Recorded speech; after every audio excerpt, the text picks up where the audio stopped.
Evening, staff and council. May I have a mover and seconder to call the meeting to order? Councillors Thompson and Deputy Cabral, that the regular meeting of the Council of the Township of Springwater of October 4th, 2023 come to order at 6:30 p.m. All those in favor? And that has carried. Please join us in the singing of the national anthem. Oh, our home and nature's land, with patriot love, in all sunshine land. With glowing hearts we sing, we rock to sunshine, north strong and free. From far and wide open, we stand on guard for thee. God, the King of glory and century. Oh, we stand on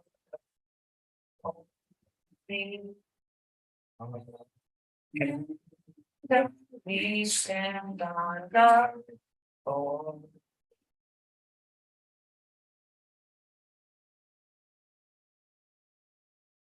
Thank you. Councilor, are there any disclosures of pecuniary interest?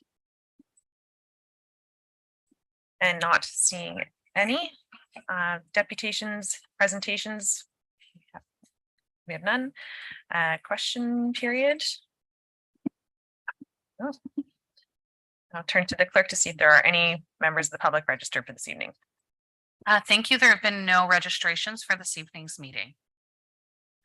Thank you. And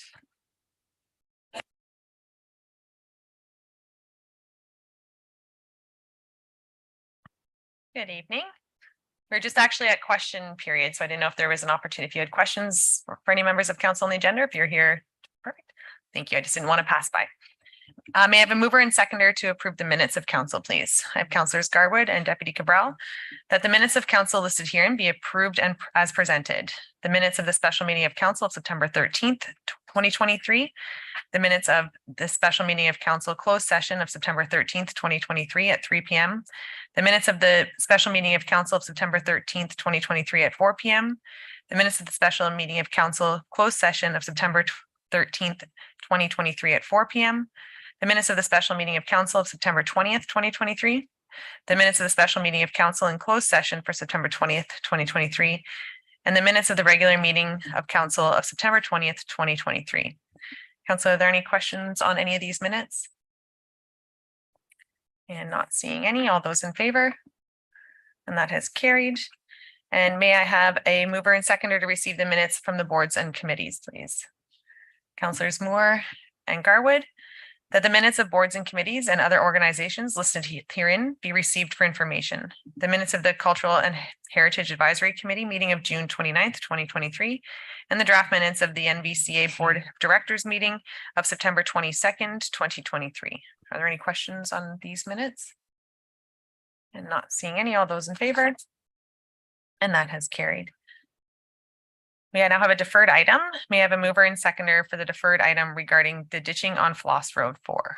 I'll look to Councillors Alexander and Garwood, that the report for the item listed herein be received as information. And that is the ditching on Floss Road 4.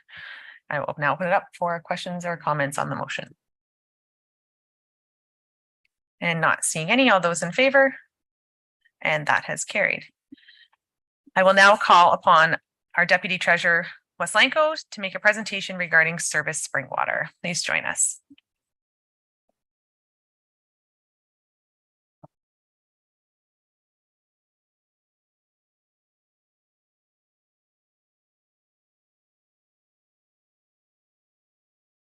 Good evening, Mayor Coughlin, Deputy Mayor Cabral, and member of council. It is my pleasure to present to you Service Springwater, a customer service initiative. Next slide. Service Springwater is a customer service initiative that will require an actionable plan to address service delivery and modernize the way the Township of Springwater serves its residents. It will be a centralized customer service center within Springwater to provide an enhanced and consistent level of service across the organization. Next slide. The township created and adopted a new community-based strategic plan with a 20-year outlook. Within the community-based strategic plan, this initiative will be focused on corporate actions, Objective 4, to continue to improve customer service from the township and leverage technology to increase service and improve options. We will work towards achieving 2 action items: implementing Service Springwater and continuing to implement the service delivery review recommendations. Next slide. The Township of Springwater strives to provide a high standard of service to all customers. It is our commitment to meet these standards on a constant basis. The Service Springwater initiative would expand on the existing customer service standards that all staff follow, ensuring that response times are being met by following up on open tickets and escalating where necessary. The township currently facilitates customer service through a decentralized approach, and hence service levels across the organization may vary. Although we have 2 customer service representatives within the finance department, they do not provide customer service on behalf of all departments. Customer service is primarily delivered at a department level, and township departments carry out customer service differently from one another. Some departments use technology solutions to automate some aspects of customer service, whereas others rely on manual processes. Residents' expectations are growing. They expect to receive consistent and efficient service that is convenient to access where, when, and how they want it. Next slide. The Service Springwater initiative will be a multi-year process to centralize and enhance the service provided by the Township of Springwater. It addresses service delivery gaps and proposes to modernize the way the township provides services to its citizens. Service Springwater will work with all departments to collaborate the general customer service and routine duties across the organization. A service level agreement will define the role of Service Springwater for frontline or initial customer contact on behalf of all departments. They will work in close partnership with other township staff in order to ensure that the service delivery is consistent, accurate, and of highest standards. It will be a one-stop shop for the public with a customer-focused outlook.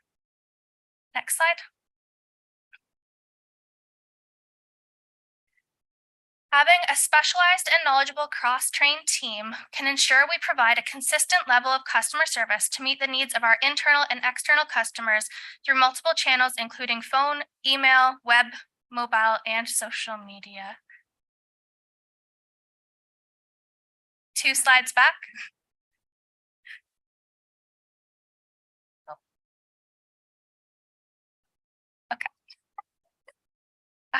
Service Springwater would be responsible for implementing a relationship management system using an existing software that will allow staff to track all inquiries. One of the key features will include an online dashboard to communicate results to residents. The software will be utilized as a ticketing system. A ticket number can be provided to a customer on their initial inquiry so that they will have a way to track their request. As well, internal staff can use that platform for communicating and updating open service requests. Slide 8.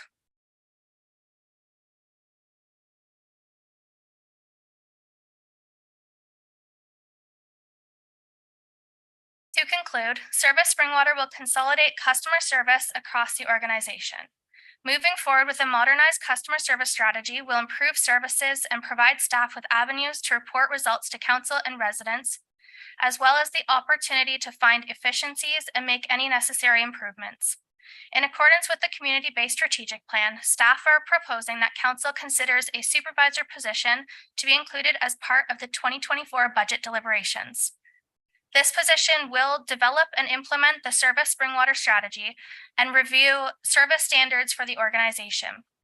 This will include determining the duties and responsibilities that will be transitioned from other departments by performing a corporate-wide service evaluation, developing service level agreements internally at the department level, initializing the citizen relationship management software, preparing for the onboarding and training of Service Springwater staff, and preparing an enhanced corporate-wide customer service training program. That's great. Next Thank slide. you. Oh, there's another one. Thank you for your time and allowing me to present the Service Springwater. Will there be any questions? Thank you. At this time, I will have a mover and seconder to have it on the floor before we have questions. So I have Councilors Garwood and Deputy Cabral that the report from the Deputy Treasurer regarding the Service Spring Water dated October 4th, 2023 be received, and that council directs staff to include Service Spring Water Customer Service Initiative in the 2024 budget. So at this time, I can open up for questions or comments from Councilor Alexander. Thank you, Mayor Coughlin. So I think it's a great initiative. And I really appreciate utilizing existing software. And I think the ticketing system is a good idea and will all kind of help get us to that goal. I do question the need for a supervisor with it. I feel like it's essentially potentially a project that could be done with existing staff. And then when we get to the level where we need a supervisor for their staff to visit it at that point, I also question why we're seeing ask for a staff member prior, like a month prior to budget. So. CEO Schmidt. Thank you, Mayor Coughlin, through you to Councillor Alexander. So Councillor Alexander, this is an initiative that came out of the service delivery review that we spoke about earlier tonight. And so this is an item that staff were required to report back to council on. And I believe this initiative, along with there's another report on tonight's agenda that council will be considering regarding the farmers market. Those initiatives, I think, were ones that we wanted to have the opportunity to have a little more dialogue with council and have a little more consideration, if you will, as opposed to kind of the budget, as you know, is a fairly lengthy budget. And so we did want to kind of just highlight a couple of these initiatives in advance of the budget. Just to clarify too, we're not asking council to approve the position tonight. We're essentially trying to highlight the initiative. And the intent is that if council's on board, that this would form part of the budget for 2024, still to be considered by council. So tonight, you're not approving the position. You're essentially just, if you agree with the recommendation, it's simply, it'll go into the budget, but council will still have the opportunity to review it and determine whether you wish to proceed with it or not. And follow on Councilor Alexander. Thank you. So just to clarify, would it come through as a program change then, or would it come through as like a base budget already in a line item that this is salary? CEO Schmidt. Through you, Mayor Coughlin, Councillor Alexander. So it will not come through as a program change. The intent is having these initial discussions tonight. So then it will be provided for in the budget.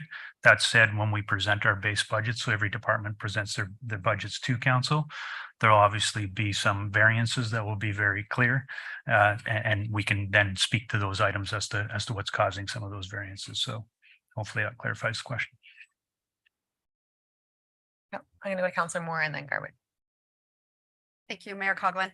I'll just reiterate that council really needs a copy of the service delivery review because, again, this is one of the recommendations that came from there.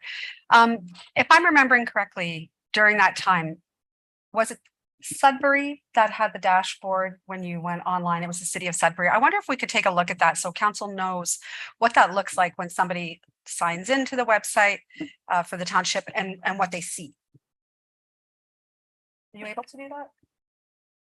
CEO Schmidt, I didn't, pardon. Thank you. Through Mayor Coughlin to Councillor Moore. So in addition to your request on the service delivery review, a copy of the document, we can also maybe send a link to the city of Barrie, our city of Sudbury, sorry, website that council could peruse at their own time. Perfect. Thank you. There is a copy of it on this agenda as part of this report. No, not that one, but the actual service delivery review is on, it's on this agenda. Oh, okay. It's Thank you. attached, yeah. Sorry, I lost my notes here. It was Garwood and then Fisher. Thank you, Mayor Coughlin. Just more of a comment. Really, I'm excited to see this project come forward. In my day job, I work on implementing software and different systems. Understanding how important something like this is. I think I go back to my comment in the 5 o'clock meeting around consistency and around communication. How, again, I think often if 7 of us are reaching out to the same staff member about the same potential issue, obviously that is not a useful a good use of time. Anyway, that's what I'm trying to say. So anyway, I'm excited about this project. I agree with Councillor Alexander. I do struggle with the dollar amount associated with an additional position, but at the same time, understand that unless we put the appropriate staffing resources towards software implementations, it's great to have the software, but if we don't have anyone that can actually work it and know it and train our staff, then that's a challenge down the road as well. So I'm glad that Councillor Alexander also brought forward the clarification that it would be a part of the budget and still open for discussion. So if that's the case, then I'm definitely in support of this. Thank you. Councillor Fisher? That's my question would be, is it possible to implement this program without an additional hire? I think going into this budget, I'd like to see us not have a large budget. I think the economic climate right now for us to be hiring a lot of people doesn't bode well with me financially anyway. So I guess my question would be, is it possible to achieve this with what we have in-house presently? CEO Schmidt? Thank you, Mayor Coggan, through to Councillor Fisher. So Councillor Fisher, this has been something that's been talked about well in advance, even the service delivery review. My opinion is no, it won't be. It won't be implemented without additional resources. So the intent is to bring somebody on. This is their key project to implement. So software implementation and I can't think of the word right now, but implementing the full project. We need a dedicated resource to get to where we need to go as it relates to this current project. We do have staff that are providing for customer service, but we need someone to actually focus on the initiative and actually making it successful. We just don't have the resources today to be able to deliver what's really required here to make it successful. Director Radigan, and then go down the table. Thank you, Mayor Coughlin. Through you to members of council, I just wanted to add on to CEO Schmidt's comments. Senior staff members, including myself and CEO Schmidt and prior GM Remdeo, did go to visit 2 municipalities, and we have had discussions with the city of Barrie as well. Both those municipalities did have to hire on, whether it be a manager or even one at a director level, who was specifically targeted to look at customer service initiatives. Because the idea is not only are you implementing software, but there could be additional software where you're looking at like a chat box, like live chatting with someone on the other end. There's also the cross training that's required. So you do want someone who could build a knowledge database that can train individuals across all areas, and that's quite a big ask. So there's no one in-house that would have that additional capacity within their existing day to be able to manage something like that. We do understand with talks with the city of Barrie that their initial implementation was not successful and they've had to go back and reinitiate it. So our understanding, a lot of it is resource-based, and you do need to put the resources to it for it to be successful. Thank you. I have Alexander, Deputy Cabral, and Garwood. Thank you, Mayor Coughlin. So I certainly understand that. That's what I do. I would think, though, I struggle with, you need a project manager to put in a IT system. That's not really a customer service supervisor role in my mind. And once the system is implemented, you certainly have a post-go live period of support and whatnot, but that job does tend to become redundant. And I wouldn't see that job per se transferring over to a customer service supervisor because it's a very different skill set. Director Radigan? Thank you, Mayor Coughlin, through you to Council Alexander. The idea is to be able to alleviate some of the pressures that our current staff are experiencing, where if let's say someone were to call in, we would transfer them to Department A or Department B, and that individual may contact us several times. And so that may get escalated to a director, let's say.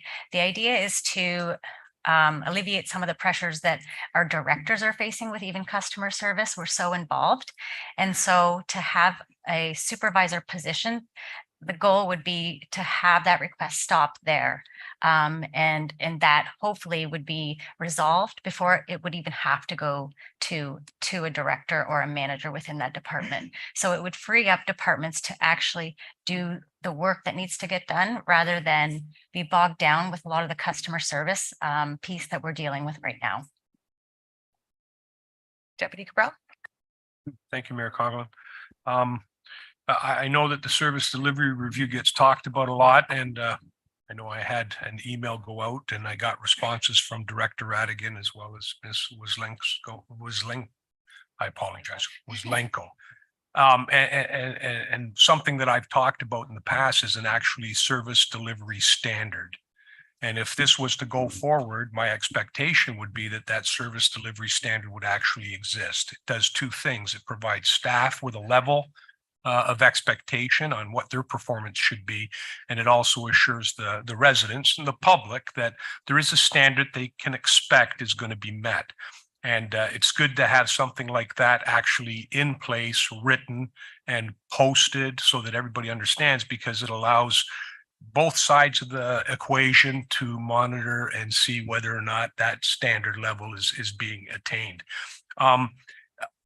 For me, it sounds good. I don't know whether or not we're in the same boat as Sudbury or Barrie. Obviously, their needs are much greater than what ours might be, but that doesn't negate the fact that this particular type of a service for a lot of the small things that folks call about would be a way to really expedite that, get them the information that they want, and without them having to phone back numerous times.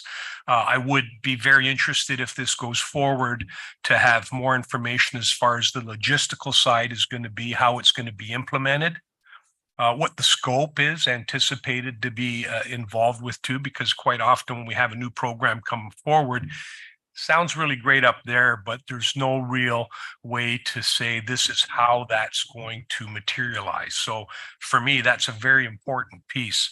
I'm happy to hear that we're using existing software that we likely paid for some time ago, but one of my questions would definitely have to be whether or not there's an opportunity for integration with a mobile app. And that would be key. I would really like to be able to see that happen, because if we're going to have that kind of a system in place where people can phone in, they can email, they can chat, that whole piece should be applicable to a mobile app so that they can actually do the exact same thing from their mobile devices. Because there's a lot of folks out there, they don't sit down at a computer anymore. They're on their mobile device.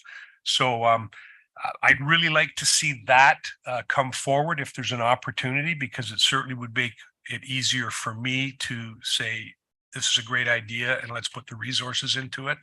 I do struggle with it being a supervisor position, because if you're at the implementation stage, you should be getting someone in there, maybe not even, I mean, if we're going to hire, maybe this is a good place to go for a contract position, to put it in place. When it's up and running, we can then look at what kind of staffing is going to be required to keep it going. And then at that point, look to hiring people. So I would suggest maybe someone with the expertise in this area on a consulting or on a contract basis to put the program in place. So those would be my comments. I don't know if you have any responses, but. Leo Schmidt? Thank you, Mayor Coggins, through you to Deputy Mayor Cabral. So thank you, Deputy Mayor Cabral. You hit the word that I was looking for, integration. So that's exactly what we're looking at doing here. So, you and I did have the opportunity to chat before this with regards to the mobile app. So the mobile app will be coming forward to council at the next meeting, October 18th, for council's consideration. And the reason why they're not linked to the Service Springwater, because they're not directly there is some integration between the two, if you will, but it's not just the mobile app is not dependent on Service Springwater. So we can still implement a mobile app regardless of Service Springwater. So, but to that point, if council does move forward with Service Springwater, this initiative, the intent is definitely to have an app that residents can use that can be supported with this initiative as well. So concerns can be logged, requests can be logged through that mobile app, and they can be fed to the different departments to try to respond. So that integration piece is something that we're looking at. What I'm hearing tonight, is some concerns about, committing permanent, wages towards a position. And I think one of the things that we did talk about this and how we were going to present this to council, one of the topics or one of the items we discussed was just whether or not we were going to get anybody because it's not on a more permanent basis. But if you're saying, as you mentioned, more of a consultant, a dedicated project manager for this for a certain period of time in order to actually take this initiative on, kickstart it, implement it, and then somewhat, cross-train staff. And at some point in the future, a year or two down the road, we bring it back for council's consideration as to whether or not we can move forward with a permanent position to kind of oversee this area. If that's what council's more agreeable to, I think staff would be amenable to that as well. Can you follow on with Deputy and then to Councilor Yep, Garwood? just real quick. Thank you, CO Schmidt. I'm happy to hear about the app. And I don't see that there's a direct correlation in the rollouts. I mean, if the app's ready to go, in February, as long as there's that integration piece coming down the road, that can definitely happen. That would be my concern, but they don't obviously have to come out at exactly the same time. Thank you. Councilor Garwood? Thank you, Mayor Coughlin. Just a few points and then maybe a question as well. I think too, when it comes to technology, and again, my comments don't reflect my actual opinion of this. I am in favor of this, but again, I think in the work that I do, and I think Councillor Alexander and I, we've had discussions about this with similar lines of work. Companies often, I've seen it 1,000 times, just throw money at technology and hope that it's going to be the solution, right? And it's not always the solution. I've seen more failed attempts at implementing technology than successful ones, and often can be quite expensive. So I think my question is maybe directed towards Director Radigan. Was you had mentioned Barrie had a not successful launch. So maybe a bit of clarification around that. Was it because from your understanding that the resources weren't put in place on a staff perspective, or the technology itself that was utilized was the issue? I worry that they're almost two separate discussions, and there's the staffing aspect, but then there's the tool that's been purchased. So I guess that's my question. And then just a comment was, I think a contract position is something that I would definitely support. I've seen it done 1,000 times before, where qualified folks come on in, whether it be a consulting group or a contracted individual. I think that makes more sense in the long term, as long as staff are eventually trained on that. So anyway, I'll go back to Director Radigan for the Barrie question. And thank you. And I keep going through you over here. So I know that you are presenting, so I didn't know if you wanted, I'll go to Director Radigan, but deferring back to Deputy Westlenko is great too. Thank you, Mayor Coughlin, through you to Councillor Garwood. So there was an individual that did actually work for the Township of Springwater who took on the role of supervisor of customer experience over at the City of Barrie. And my understanding is the way the project was rolled out, they did not build a knowledge database. They did not follow all the steps they needed to ensure that the team that was providing the customer service to residents, that they had all of the knowledge in an area where they could easily access it. So the idea is to save time and not have to forward a call or a request to the department level. The idea is to be able to resolve or complete that one phone call in that one sitting, and to not have to take regular day-to-day items and have to forward them on, because you'd have the answers available to you in what they call a knowledge database. So it's almost a frequently asked questions database that you'd create.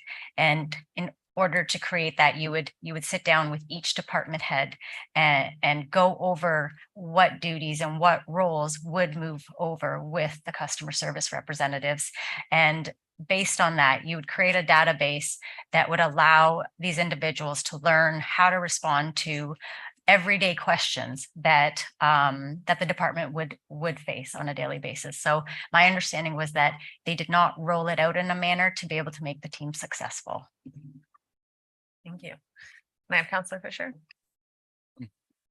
maybe this question's been answered, but I just want to go back to something Councillor Alexander said.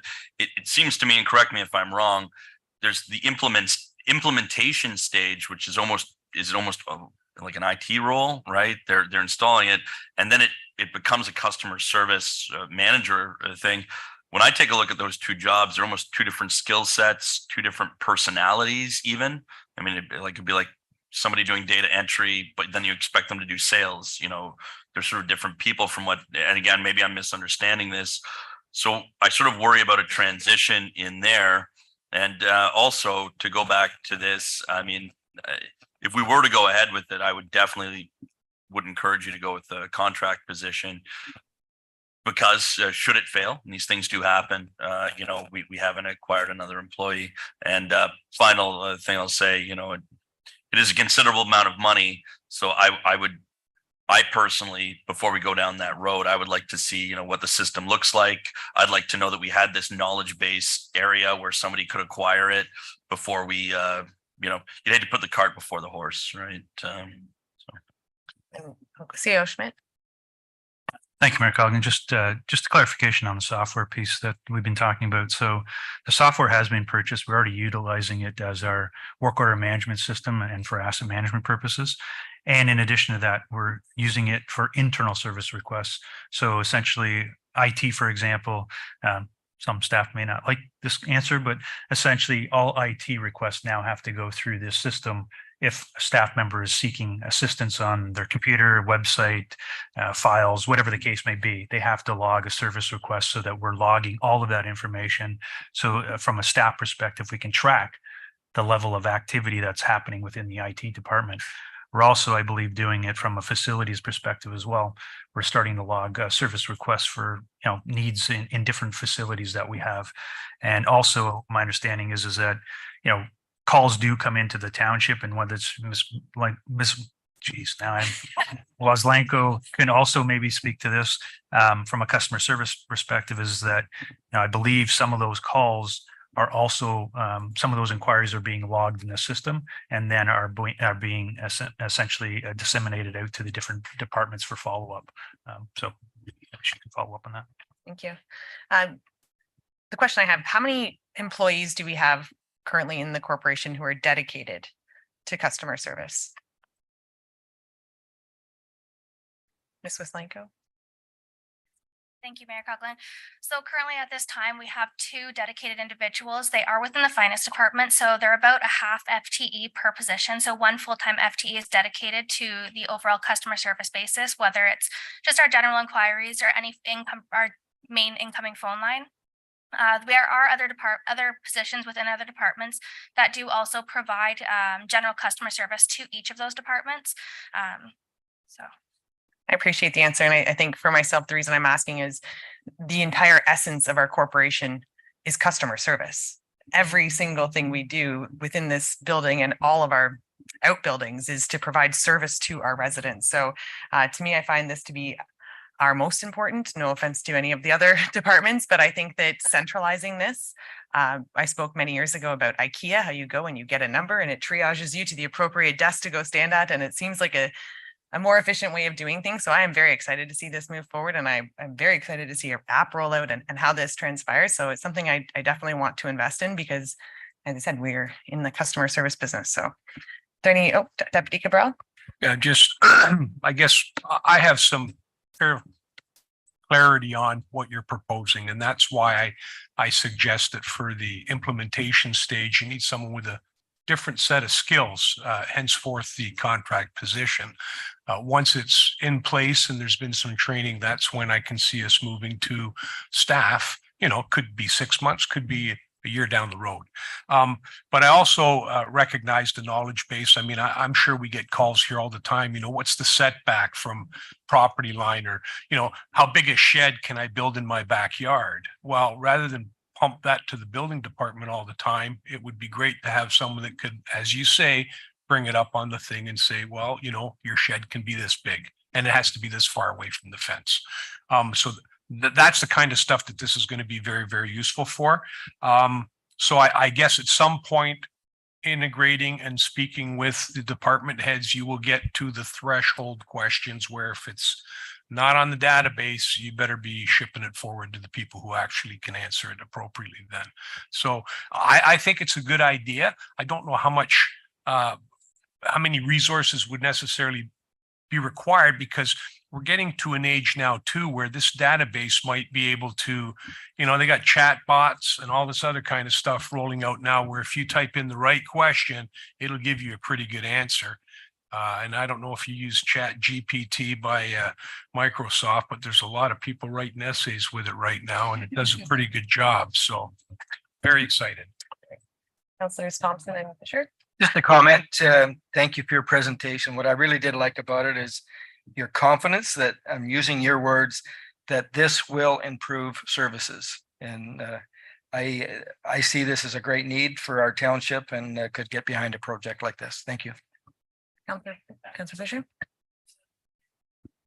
Thank you. Oh, and yes. I'd just like to provide comment to Councillor Fisher's one question that he had.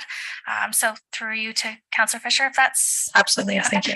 So one of the reasons that we were going forward with a supervisor and rather than a contract is that we do already have the softwares that are in place. So one of the things that we would have to do is actually just utilize the existing software to implement it further, expanding on what we already have as far as service requests.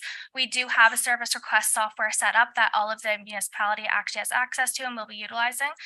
Some of the things that this service supervisor would actually assist with is ensuring that as they go along and create all the implementation, so they go through the departments and actually look at all of the duties, whether they're routine duties, service request duties, or department specific duties, and actually take that in the information and implement it and put it into the actual software, creating the trails and everything that needs to be created to create those service requests even further, so that we could further using our reporting system that we already have in place.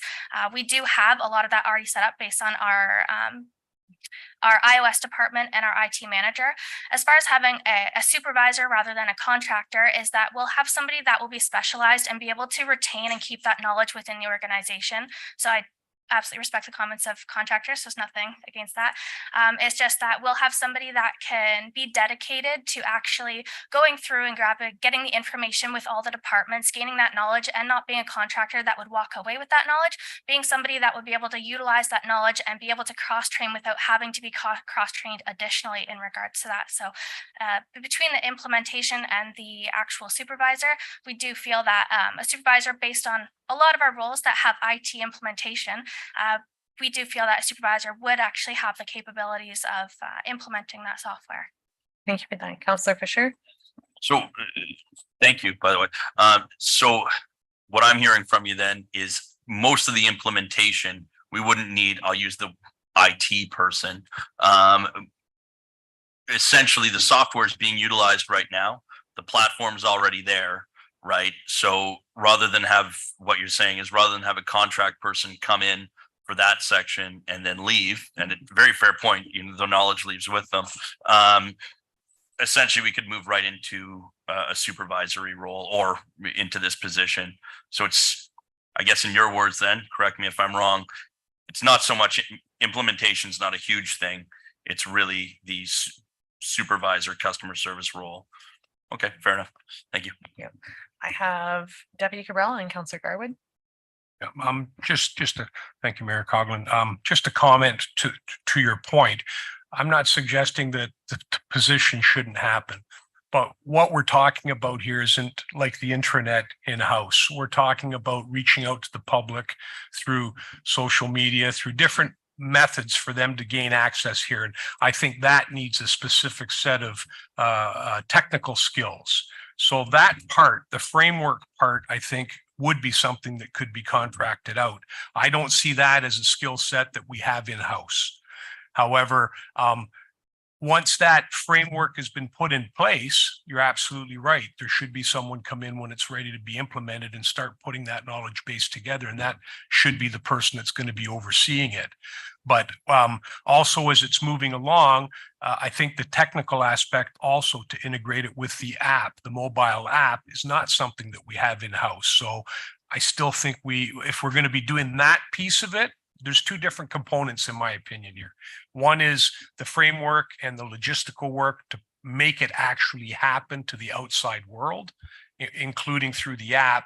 The other one is the piece that you're speaking about, which I see as coming secondary. Once the framework's all in place and they know that it looks like it's going to work pretty good, then bring that staff member on board to do exactly what you're talking about. Okay, so we're not that far apart. Councillor Garwood.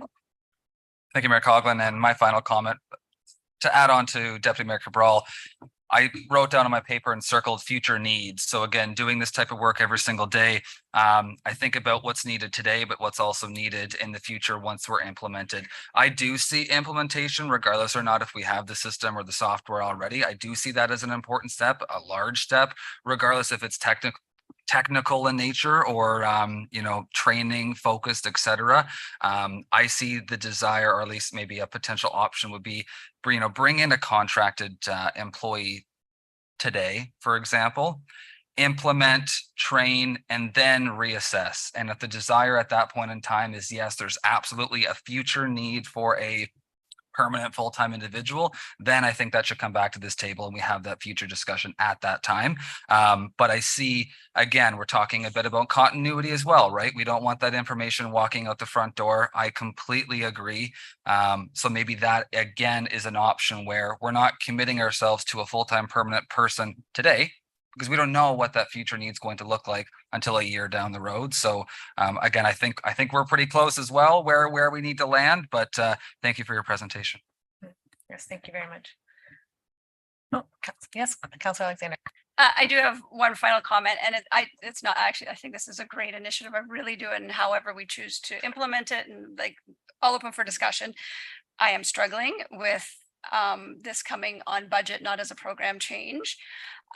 So not that I won't support it tonight, but I can't say that I won't have to maybe change my mind when I'm looking at 10 different program changes that come in a month from now.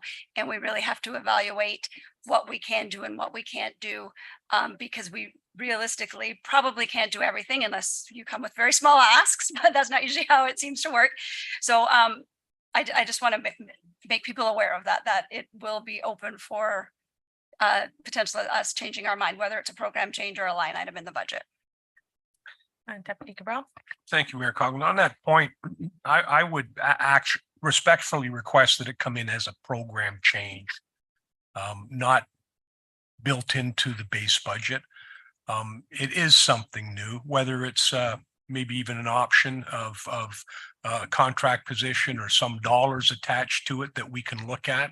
But I really do feel that this is a program change, not necessarily something that, because we've talked about it and because it's in the service delivery review, that it automatically just becomes part of the budget. That's my feeling on it. I would prefer to see it that way. There's more meat with it too, because then there'll be the additional pieces that go with it about how it's going to be implemented, where the money's going to be going, how it's going to be spent, and maybe even some timelines on when things might happen. Well, thank you.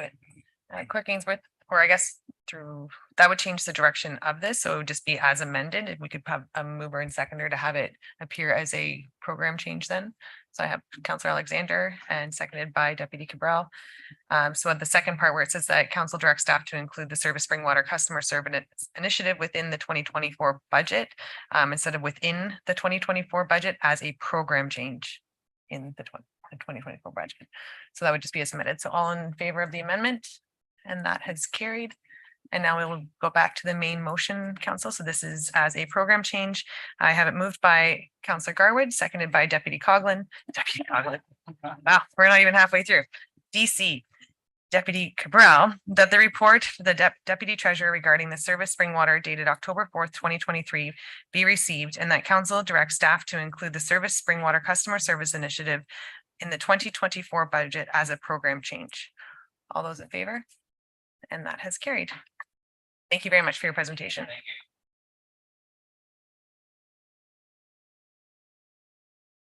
All right, council, we are now moving on to action reports, and may I have a mover and seconder to approve the reports, please? Councillors Thompson and Garwood, that action reports 9.2 through 9.7 be received, and that the recommendations contained therein be approved as presented. We have 9.2. The Springwater Farmers Market, Elmville Economic Development Assistant Report. 9.3, we have RR 2022-002 and RR 2022-003 and ZB 2022-013 Fernbrook Crystal Homes, 9.4 SU 2017-001 and SU 2025-003 Hometown Hillsdale, Stage 1 subdivision agreement authorization. 9.5 is our Housing Affordability Task Force report from the township comments. 9.6 is the crossing guard location at Finley Mill and Belmont in Midhurst. And 9.7 is the award of the RFP 2022-42 PW for a new fire station. Council, I now ask if there is any that need to be pulled to be spoken to separately, and we can have comments on any of the others. Are there any items to be pulled? Councillor Moore? Yeah, 9.2, please. Oh yeah, right off the bat. Fuck me. Said, oh yeah, right off the bat.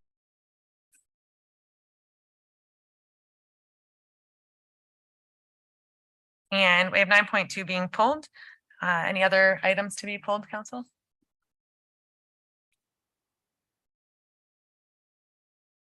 Right. I think at this time, I'm just gonna maybe call for a quick break. Do you need that or no? All right, so we have 9.2 being pulled to be dealt with separately. So that leaves us with items 9.3 through 9.7. And I had a mover and seconder, Thompson and Garwood. So that items 9.3 through 9.7 to be approved, with 9.2 to be dealt with separately. Deputy Cabral.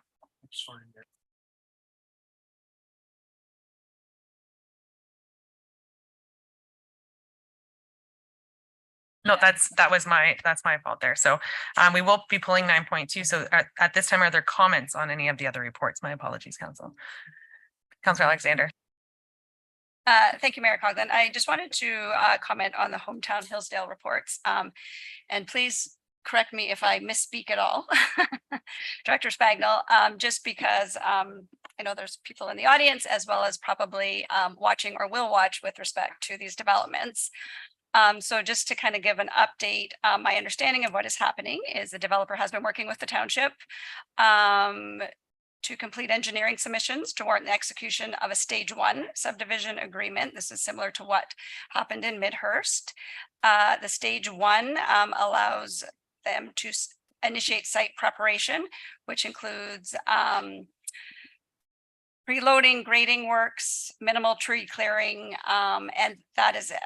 So that is what is being proposed, to give the developer approval to go to that.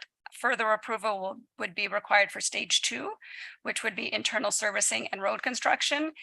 And further approval to that would be provided for stage 3, which is external services such as wastewater treatment plant, wastewater treatment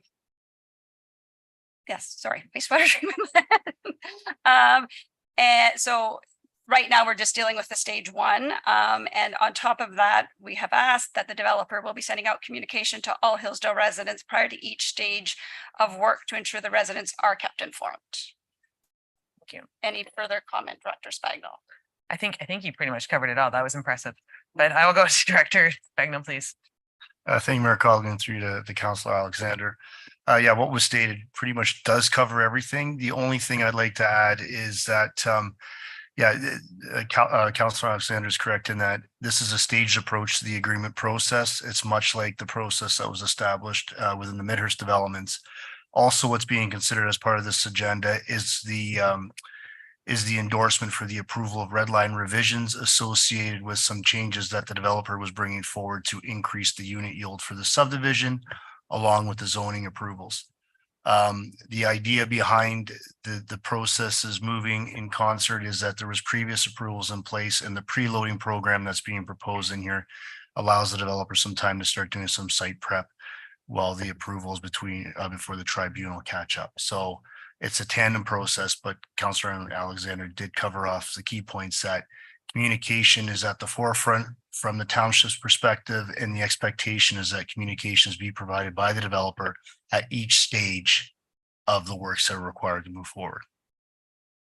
Thank you. I follow on for Councillor Alexander and then Deputy Cabral. Thank you. So I do just have an additional question that was brought to my attention.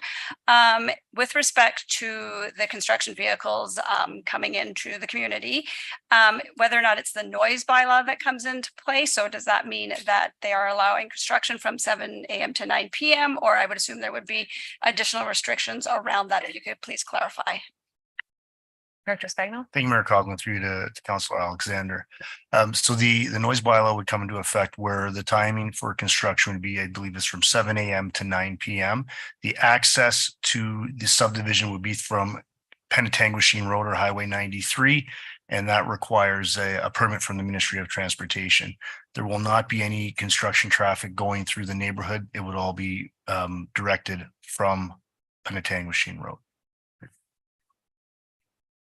And sorry, to further add, township staff and Ainley Group will be monitoring those types of situations. So if there's any issues that arise as a result of construction, any bulletins that will be provided by the developer will provide contact information for residents to contact either Ainley's or the developer directly to voice their concerns with respect to anything that's going on the site. And thank you. And on that, actually, on that same note, and I do appreciate it. I think that it's worked well in our Midhurst developments.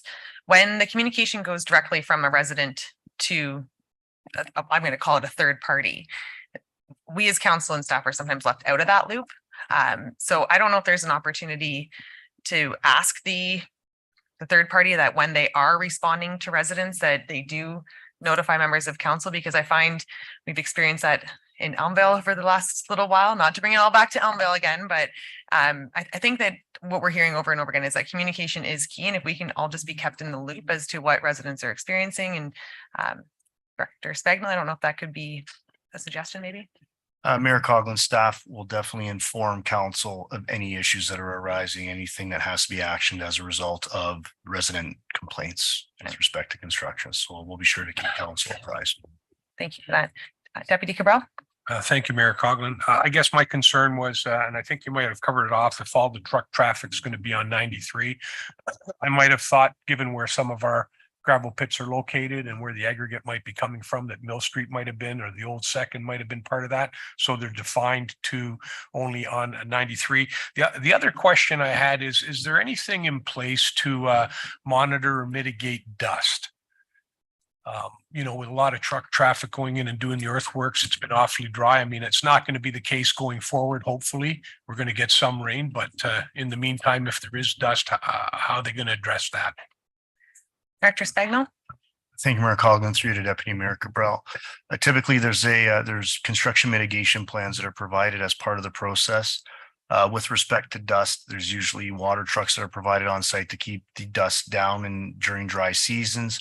Or if you've got preloading, or if you've got loose soils or sand, sometimes there's seeding programs that occur to try to keep the dust down through vegetation and whatnot. So there are various different ways to mitigate that.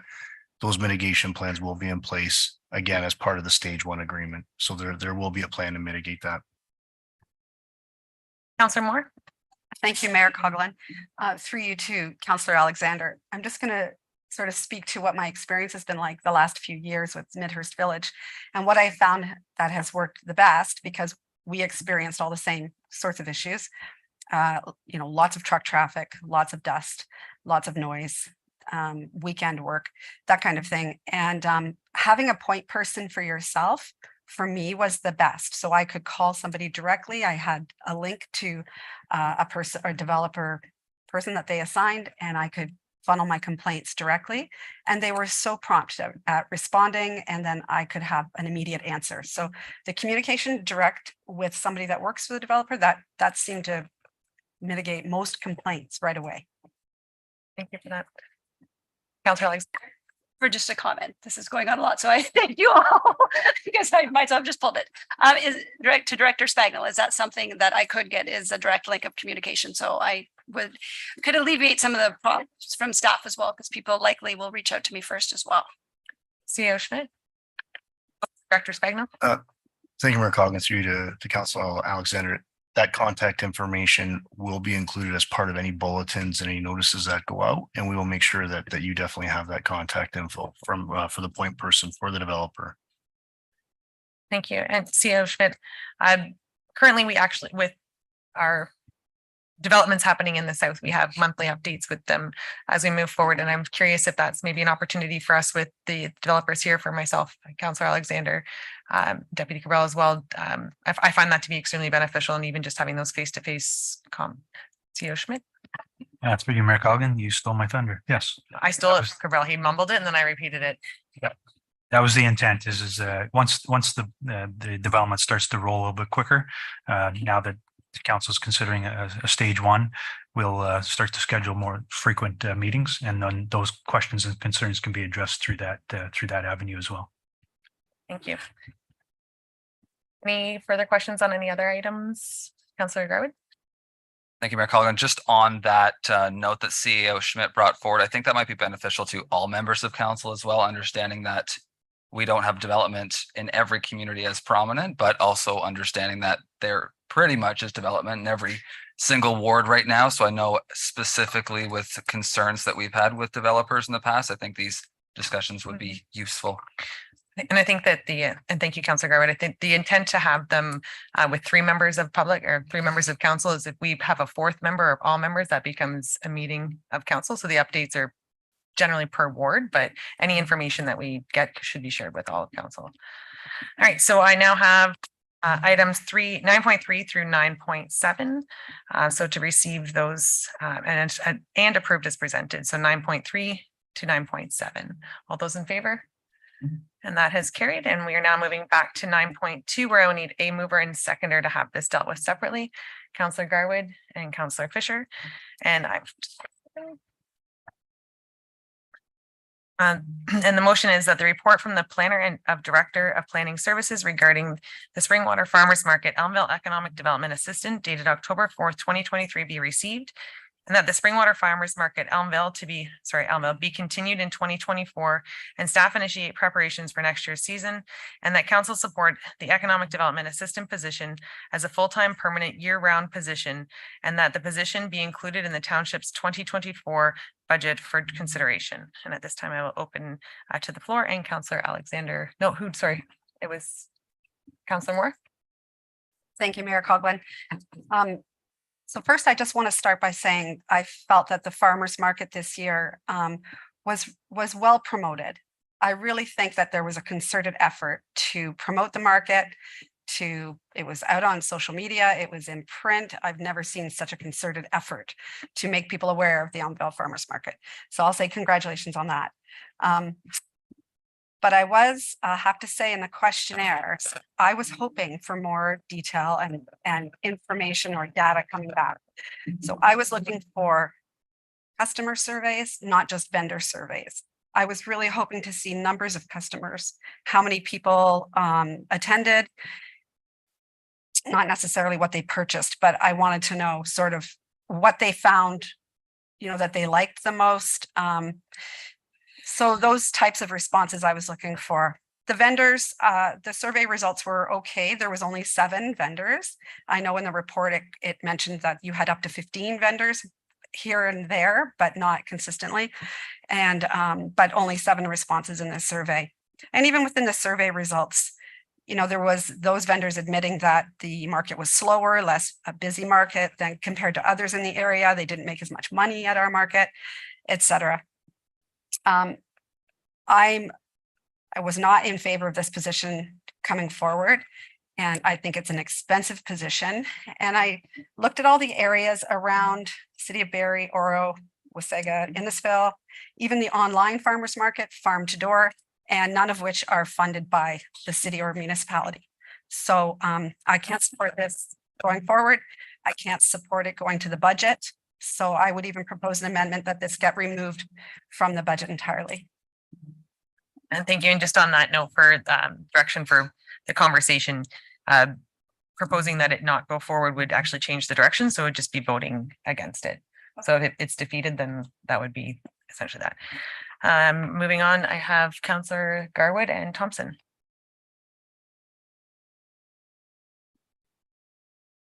Good. Thank you, Mayor Coughlin. First off, I wanted to congratulate staff and the staff that were dedicated towards the 14th season of the market. Personally, having attended, understanding that there was 15 vendors and 8 community groups over the summer months. I've never seen a better market in our community, understanding that we might not be as large as some of the neighboring municipalities and communities. I completely respect that. But I think what we do offer is small but mighty. Again, I think about the comments that have been made from our community, from the Elmville BIA, saying that the market plays a critical role in attracting people to Elmville, which in turn keeps eyes on our businesses. So while I can absolutely respect the fact that the position is a lot of money associated completely, I also know it's hard to necessarily justify how much business we're actually bringing into the community as well. When we think about economic development, recently I had the opportunity to meet with somebody from the county of Simcoe to specifically speak about economic development. And that was one of my questions that I asked this individual at the county was, how can we specifically track that data? And instantly she pretty much shook her head and said, well, it's not overly easy to do with a dollar and cents associated, understanding that economic development spans across our entire municipality. So of course I'm in support of the market. I suspected the conversation this evening to go similar to the role that we just spoke of, where we might not be making a decision this evening, but it would be a discussion that we would be having at least during budget. So that's what I'd like to see. Of course, I'd like to see the position move forward, whether it be in the similar structure that it was this year, understanding that every single fall, if we're losing somebody and we don't have that continuity piece and we don't have that structure, we're starting again, once again next year. But I'm still in favor of having an individual associated with the market. I know last year this position was talked about heavily over and over and over again, and we actually agreed for the most part upon this role and its benefit within our municipality. So I'd of course like to see this role move forward. It's a shame to me if we lose the market. I know it's easy to say, let's kick it back to a community group. Well, these community groups are pretty full as it is. They don't have the manpower, the volunteers, or the support. And again, it's something that I believe our residents expect this council to support a local market that's not just the Elmville Farmers Market. It is called the Springwater Farmers Market for a reason, that's held in Elmville, and like to see it grow. Again, I think most that are sitting up here this evening visited the market this summer, which I extremely appreciate. But at the same time, having gone to this market for probably 14 years, I know this market is doing better than it's ever done before because I've witnessed it with my eyes. And there's so much more that we can do with this market. We can grow.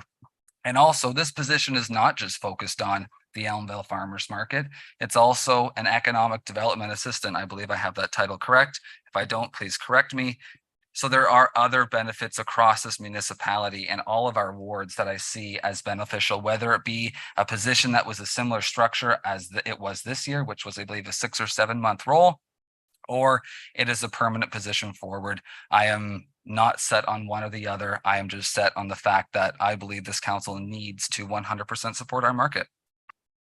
I have Councillor Fisher, then Thompson, Moore, and Deputy Carell. I was under the impression last year during budget that, sorry, was it me? Yeah, okay, sorry. Oh, sorry. I was under the impression last year at budget that the idea of the farmers market would actually come back to us, and we'd be deciding whether or not it was more of a trial basis. So I'm a little bit surprised, I'll use the term again, putting the cart before the horse, to see that we're actually faced with deciding whether we'll hire for something when we're not really sure if we're even going to be doing it in the next budget. So that's my first point. I'll also say that, you say that it's a critical role to the economy of Elmville. I'm going to be honest with you, I do find that hard to believe that once a week through the summer, a small farmers market is critical to the economics of a small town. I'll say this, there are other areas, Barrie, Oro, Innisville, and I'm sure there's many more. They're all running successful farmers markets, larger farmers markets, And they're doing it without the taxpayers' money, without assistance from the municipality. So, you know, $60,000 to run a farmer's market and have, you know, probably on average 10 vendors or less. I'm going to say, particularly, and I'll say this will maybe be what I'm saying throughout the entire budget. I think it's a little bit tone deaf in today's economy, you know, to spend $60,000 to do something, although it's very nice.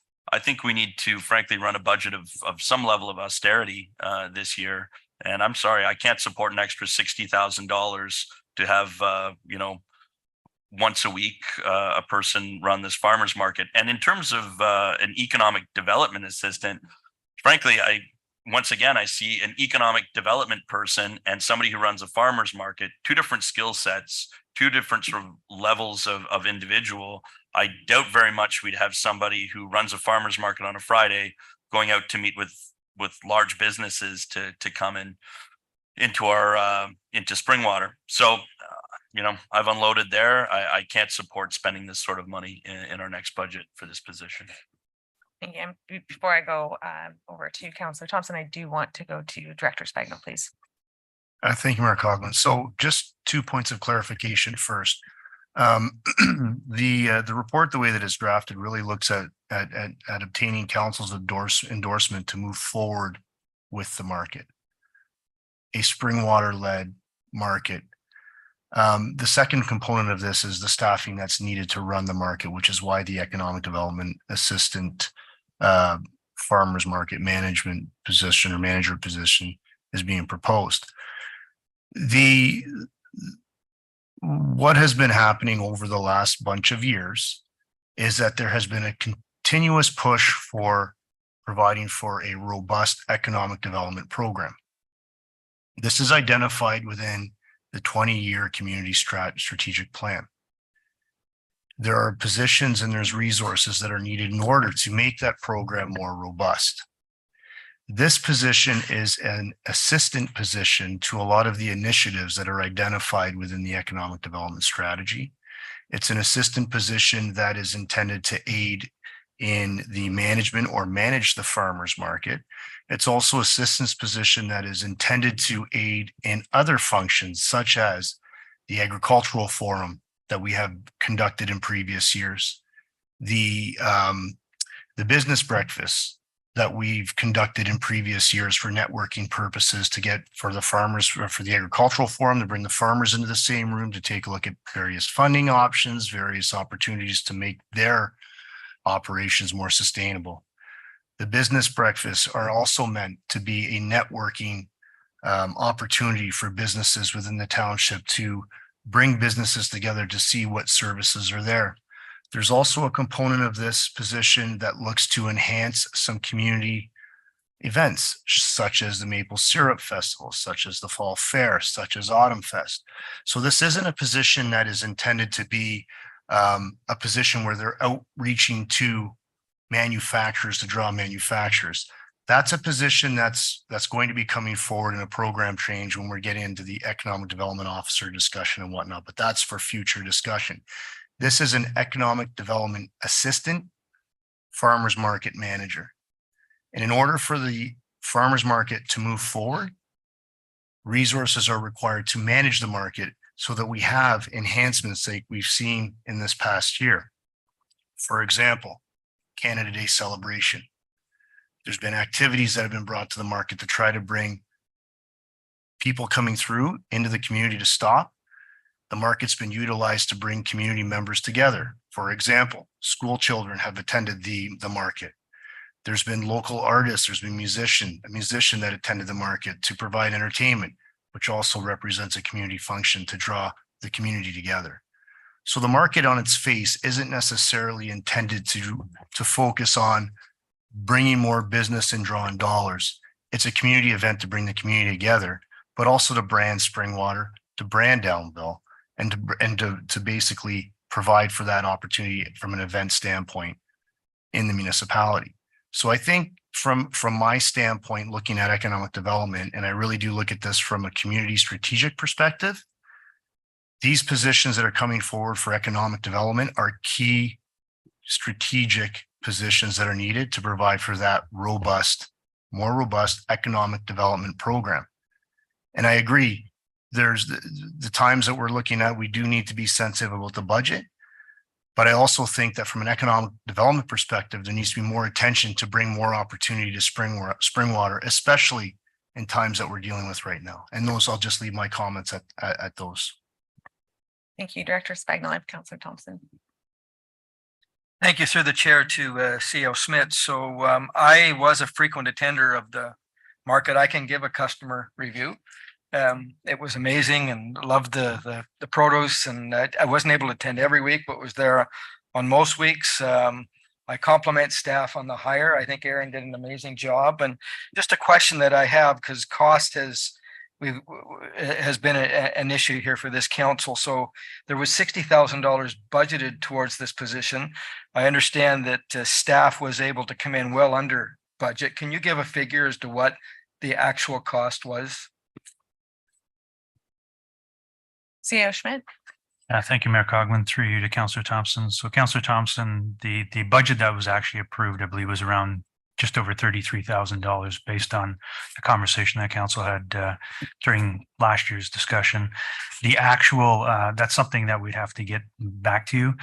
We did, I believe, when we had talked to council, the position did not pay at the same level that we had budgeted.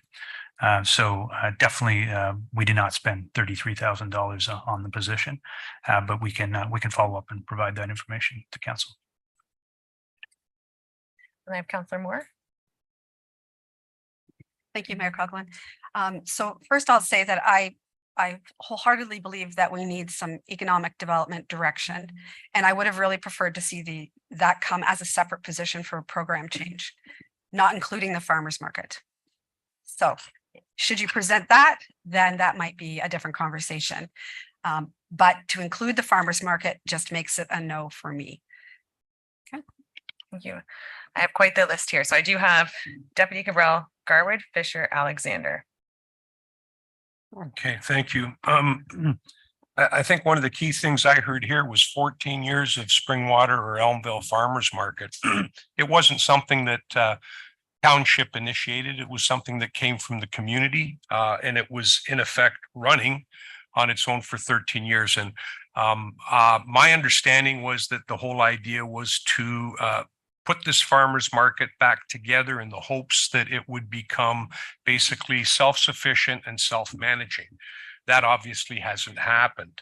I think it's not quite realistic to say that the dollars that are being spent to support the farmers market are specific to a coordinator, or however you want to put it, someone who's managing it or looking after it, because I know there's a lot of soft dollars there tied up every week with staff that are involved with the farmers market as opposed to undertaking other duties that they might otherwise be doing.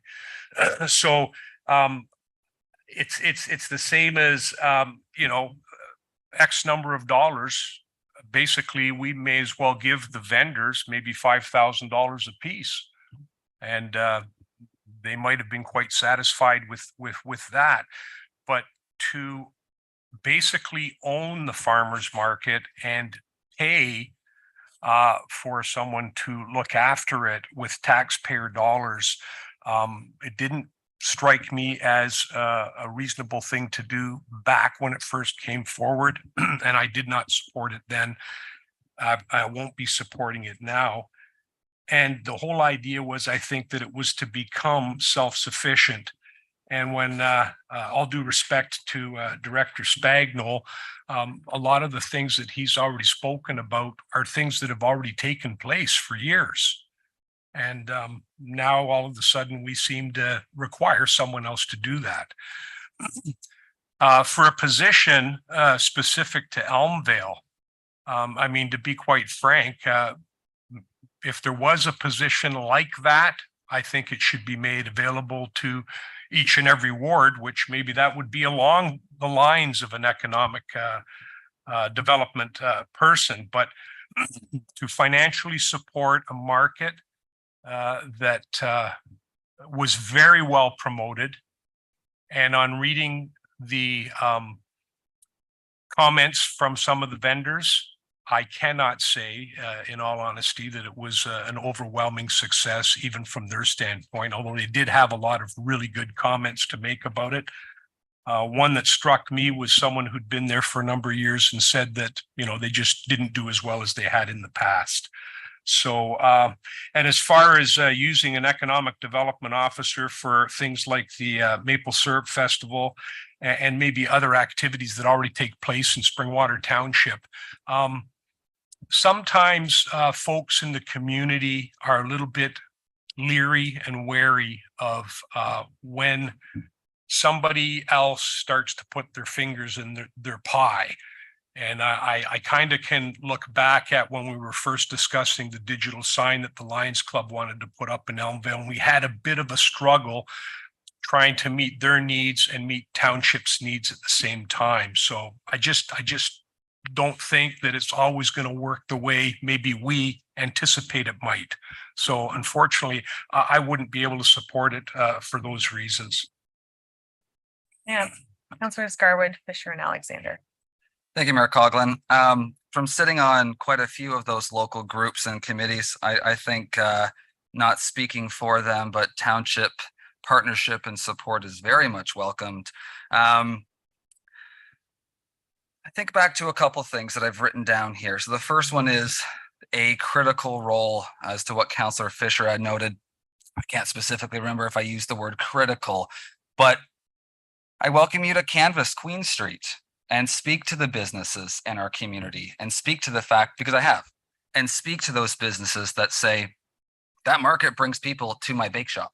That market brings people to my whatever it is, my business on the main street of the community. So absolutely, it works.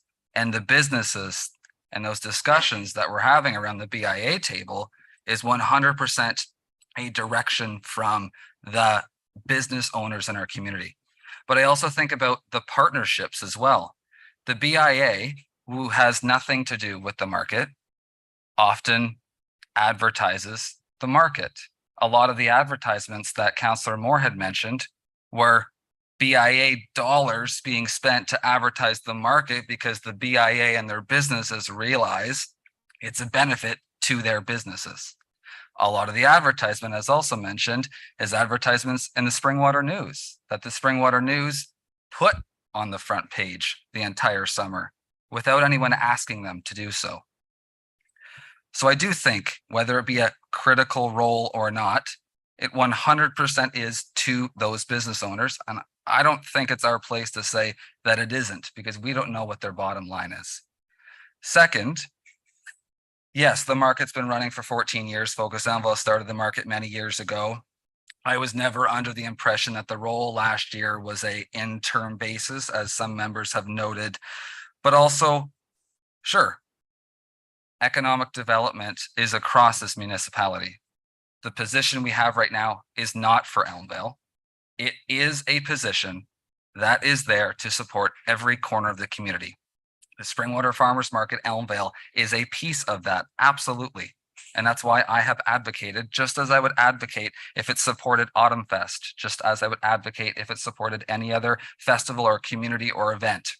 But we also know that the status quo, I didn't do this to follow through with the status quo.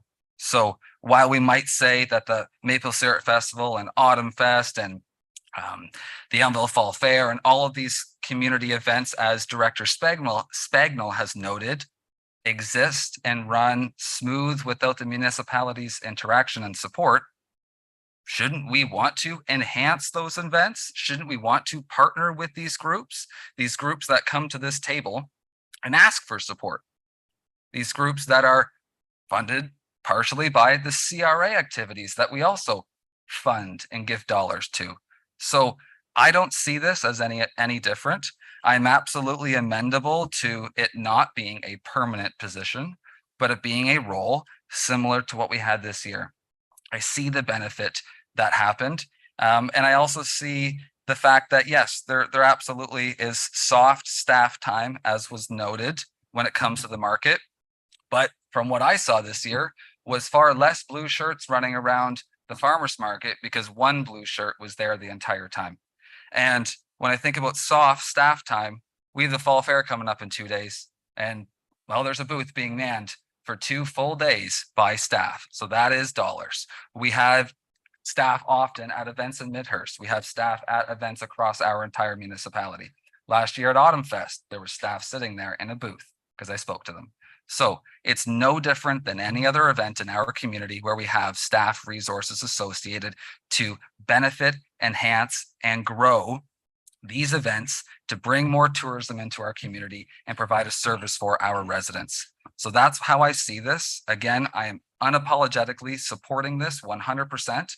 I'm happy to bring an amendment forward to change the position from a May to September as we had this year and support a similar budget from 2023 that 4 members of council supported last year. But again, I'm not giving up on this one. Thank you, Councillor Garwood. I have Councillor Fisher, Alexander, and then I have comment as well. Okay, where do I start? First off, I'll say this, some staff members sitting in a booth at Autumn Fest is not staff members working for us at Autumn Fest. So there is a big difference there. But I will say this, an economic development or economic development as a whole to me means attracting businesses to Springwater or any community to stand on their own. Financially, they stand on their own. That's a business. With the farmers market, it's subsidized by the taxpayer. I was under the impression that the farmers market eventually would transition into being self-sufficient. It would run itself. But really what we're doing is we're saying that for $60,000 a year, we're going to subsidize the farmers market. It's not an economic development opportunity at that point. It's government subsidized event. So I think we need to be careful with taxpayers' money. I'll also say this. Other CRAs, including the one I sit on, we're not asking for Springwater involvement. We do everything on our own, and so I find it odd that this one event, I'll call it, needs government money to do it. I also believe that if we are interested in economic development, the farmers market isn't an economic driver. It's not. If we're interested in economic development, I'd be interested in hearing in the next budget about an economic development officer once again, or in due time. But the morphing of the two positions to try and get this through, which is what I see it as being, I can't support. And I can't support spending this sort of money of taxpayers' dollars for it. Councillor, again, before I do go to Councillor Alexander here, I would just like to point out, and Autumn Fest was great. We did have our fire trucks there. We did have staff there. So it's not just, I think before we talk about all these events that are happening, I think that the partnership between our community and our staff is something that of value. And regardless of whether a staff is assigned to that position, when a staff member is attending these events, they're either being paid or receiving lieu. So it's still a cost to the taxpayer. So I didn't want it to appear that we don't appreciate staff being involved. And as far as looking to other municipalities to say this municipality doesn't have this municipality doesn't support a farmer's market. This municipality, I mean, there's lots of municipalities that pay people to do their ice rinks. There's lots of municipalities that put on their own festivals. We in Springwater don't have a festival. We're very fortunate that we have really amazing community groups and really strong CRAs. So focusing on where we spend our money, whether it's a community liaison person or if it's an economic development officer, I don't think it's possible to look at apples to apples, whether it's Clearview or Oro or wherever it is, because I mean, Midland puts a lot of money into events like Butter Tart and the Big Duck and everything that they do. It's fantastic. Tiny Township pays people to take care of their ice rinks. We're very fortunate. So I think it's a bit of a give and take. And I myself, no, I promised Councillor Alexander, I feel like cutting you off. Councillor Alexander. Not a problem. Thank you, Mayor Coughlin. So I struggled with this. I struggled with the position last year. And we came forward with the student position, which I think Erin did a great job. I went to the lunch. I went to a couple of markets, very well spoke of. So I think that's great. One of my frustrations is I had asked, and maybe it wasn't a formal ask. So that would be my bad when we did hire the position, that I wanted to see some sort of business plan come out of it at the end of the summer. Not a staff report that list different vendors and stuff. And again, maybe this is my bad, but I was looking for a budget, like how much did this cost us? How much money did we bring in? I have no idea what we charge our vendors. The cost, the staff cost, not with so much as staff being there's a booth, but I know staff went and set up the tents. They were all, I'm assuming they were all our tents because they were all the same. So regardless, I was looking for like a breakdown of a budget to know exactly how much this is costing the taxpayer. Because I do think that's important to know. I also was expecting like information on like vendors that we reached out to that didn't come. Why? Why did they choose not to? Because although we absolutely have some amazing local vendors there, we were missing some of the big players in Springwater. We were missing Nicklin Farms. We were missing Hewitt's. We were missing Berry Hill Farms, Harris's. I want to know why those people didn't want to come to the Springwater Farmers Market. And we didn't, that's the information I was looking for so we could make an educated decision. And I was disappointed that that wasn't as a part of the report. CEO Schmidt. Thank you, Mayor Coughlin. Maybe I'll start and Director Spagman has any further comments, if council will indulge. So just to confirm on the costing, so staff has been able to confirm that the position itself, so just the position was roughly around $13,000 to the township. So again, should council wish to consider continuing the same model, you're looking at probably no more than $15,000 on a go-forward basis.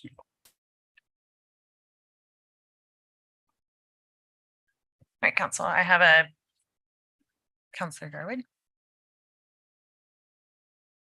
Not sure. Thank you, Mayor Coughlin. I'm not sure if this is the appropriate time, but I would like to put an amendment forward. Okay. To return to the 2023 structure for the Springwater Farmers Market Elmvale from, I think, May to September, whatever the specifics are. I'll let Director Spagnol and CEO Schmidt provide that. Maybe looking for a seconder on that. Councillor Thompson. Before we do move to that, again, having an economic development officer in the municipality is extremely important to me. So if this doesn't move forward, there will still be, this isn't saying that we don't want economic development coming forward during the budget.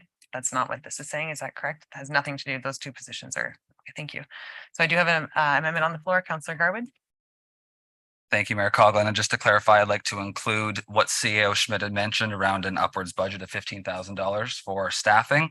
And through yourself, Mayor Coughlin, if you will, to CEO Schmidt, are you then indicating that if council does not support this motion, this amendment tonight, that council is therefore saying we are not being involved in the market in 2024? CEO Schmidt. Through you, Mayor Coughlin, to Councillor Garwood, if council does not vote in favor of the main motion and or your amended motion, the market will not go forward, or the township will not be leading the market for 2024. Whether it proceeds by somebody else, that's up to the community. Councillor Garwood. Recorded vote, please. And questions on the amendment?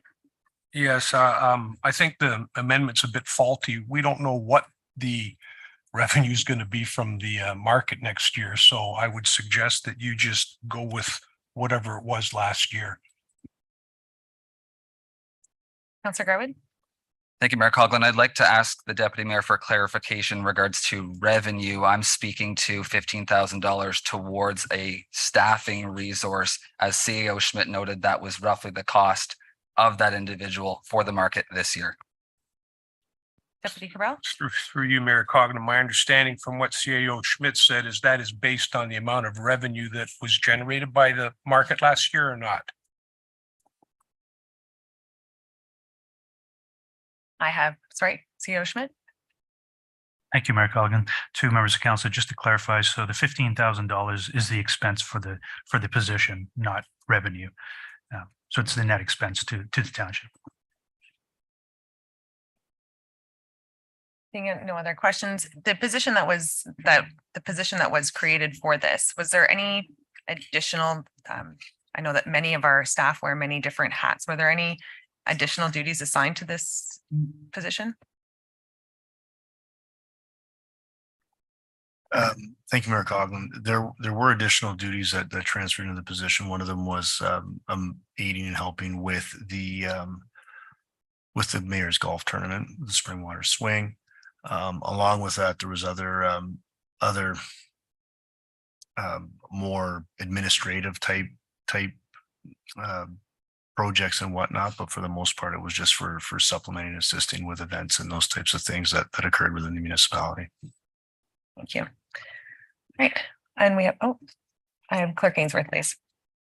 Thank you through the mayor. If I could just seek clarification for wording on the amendment. What would the title of the position be? Would it remain Economic Development Assistant? Director Spagnell? Thank you, Mayor Coughlin, through to Clerk Ainsworth. Yes, it would be the Economic Development Assistant, and then it'd be the Springwater Farmers Market Elmville Manager. CEO Schmidt? Sorry, Mayor Coughlin, Director Spagnol, I think if council was to consider just the amendment of the position for $15,000, I believe the intent was it would just be for the market.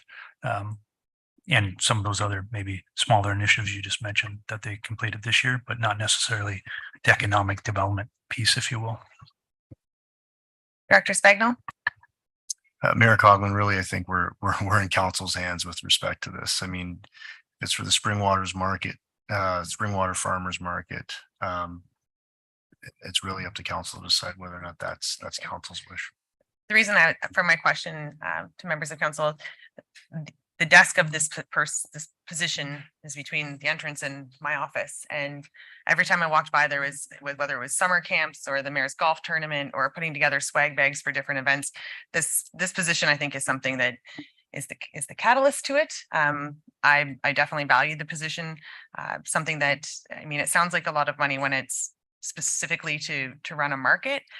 But to me, I see it, because I saw it on a more frequent basis, maybe to me, it's a lot more than that. I think it does run support for many of our CRAs, many of our events that we have. So I see this as a supportive role and almost a link between these community initiatives and the township. And that link with the farmers market aside, I mean, I would rather see it not have the farmers market attached to it all, because then it does make it sound like its onus is in one part of our community, where I see this position as what I saw on a daily basis. And it was assisting throughout different events, different communities throughout the entire municipality. So I will be supporting this position, and with no disrespect to Councillor Garwood, the market manager portion of this is a very small portion in my mind. I know it's a very heavy part of the position, but I think this position far outweighs that label or title. So Councillor Garwood, if there's any members that wish and I will go to Councillor Garwood for final comment on, we're still on the amendment.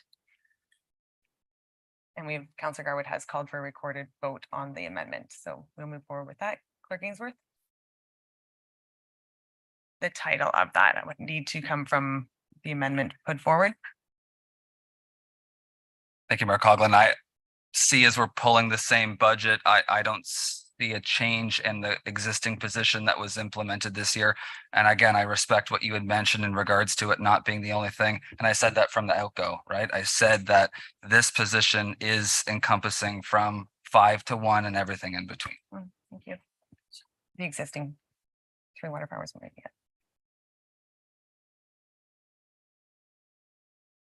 Thank you.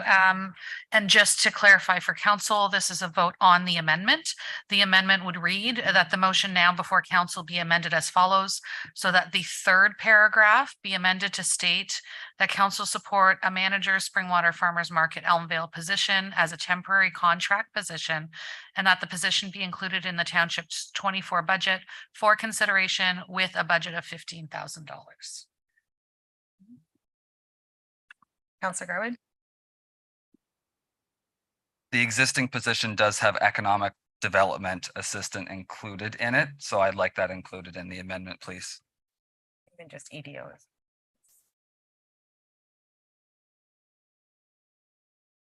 And that has been read by our clerk, so we'll call for the recorded vote. Thank you. So a vote on the amendment. Once I call your name, please state yes or no. Counselor Garwood, Yes. Counselor Alexander, No. Counselor Thompson, Yes. Counselor Moore, No. Counselor Fisher, No. Deputy Mayor Cabral, No. Mayor Coughlin. Yes. That vote is lost. So council, we are now back to the main motion as was before us. And again, we've been through this. I think if there's anybody on council that would like me to reread it or have clarification on the vote. And seeing none, all those in favor? And that has not carried. That is defeated. Sorry, all those opposed?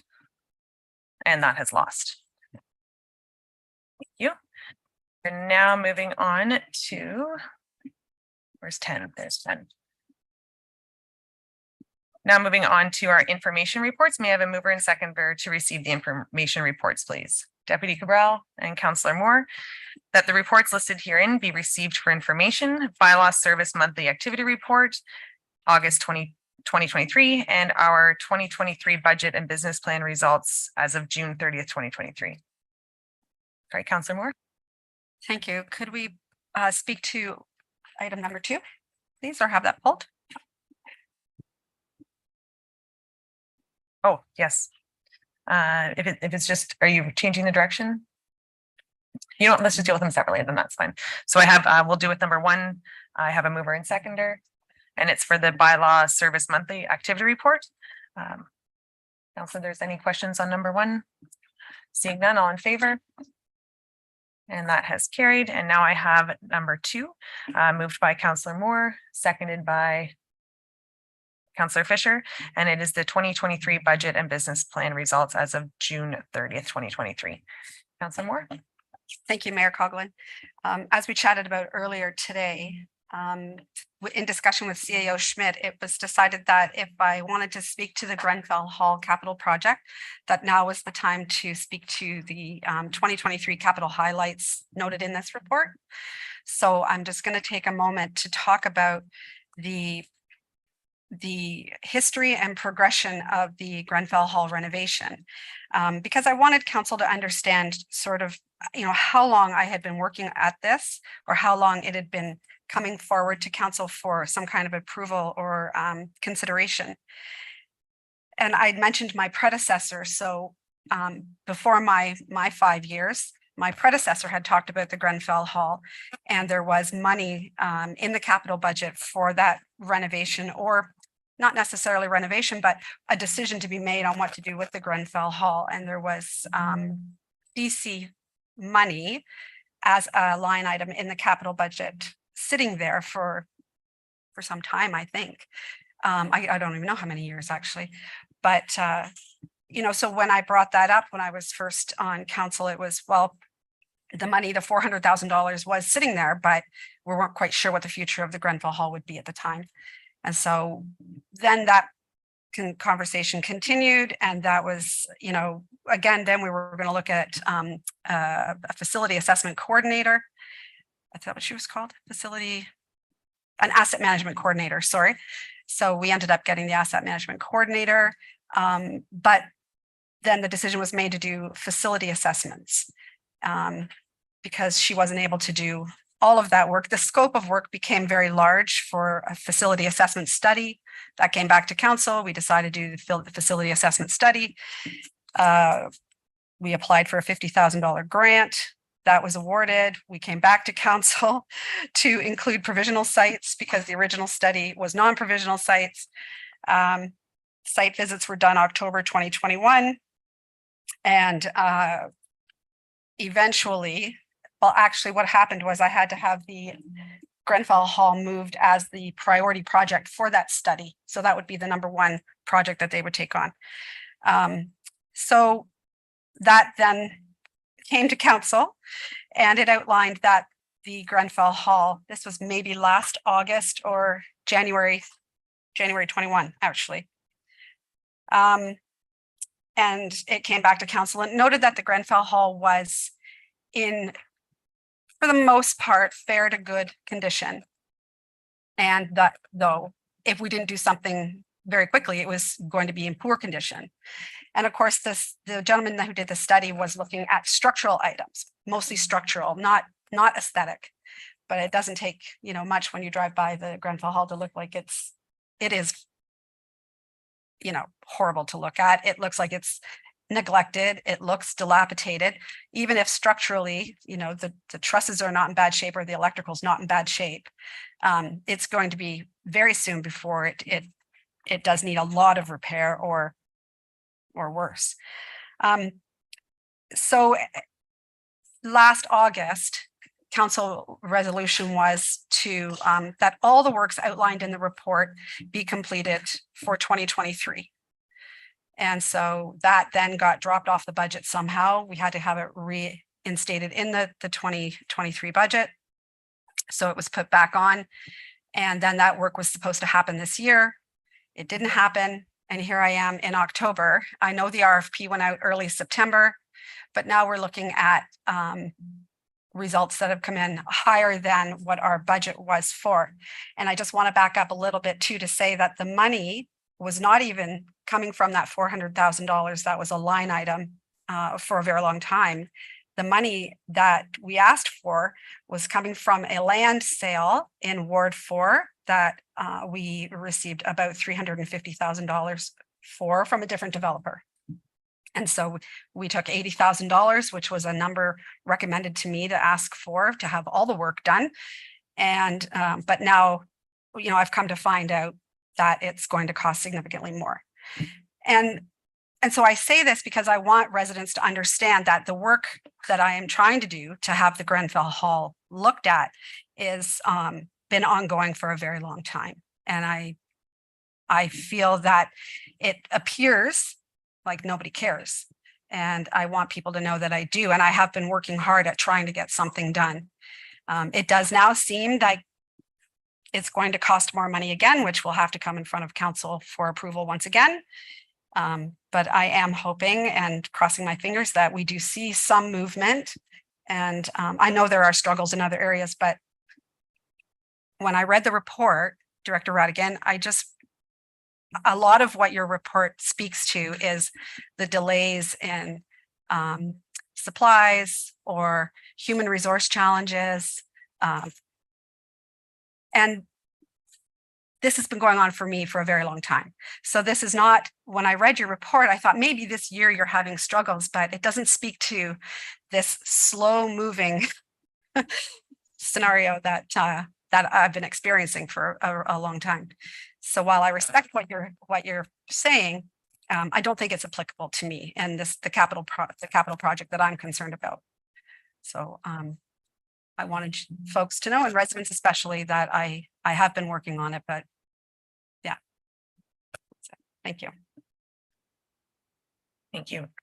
And I definitely remember the conversations with Councillor McConkey, who did advocate heavily for that. And it is a little painful sometimes when things take more than one term, but Councillor Alexander and then Deputy Cabral.